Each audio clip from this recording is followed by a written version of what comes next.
Alright, so here's our bottle of bleach, and what we're doing with this, we're putting a cup and a half in our dishwasher because it had like a buildup, like a film, a white film from hard water, and we read that this is a way to take care of it. So we actually just finished with the bleach, and it actually looks real good, but it can be better. It's a little bit on there still, but the glasses look good.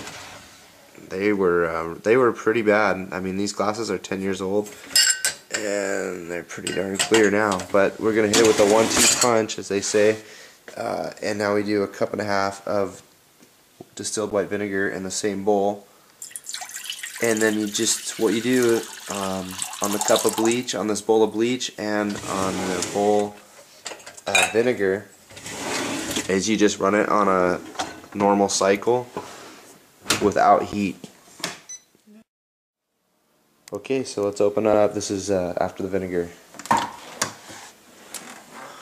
Oh wow, yeah, look it's at a that. lot. It's a lot better. Look at the glasses. See the shine back on that. Oh yeah, my goodness. That's perfect. Let's see. Yeah, that looks like brand new. I mean, that's pretty good shine. So there you have it. It works, and it works good. I mean, these glasses were, I would have thrown them away if it didn't work. I was going to throw them away. So, man, you can't get more crystal clear than that. All right.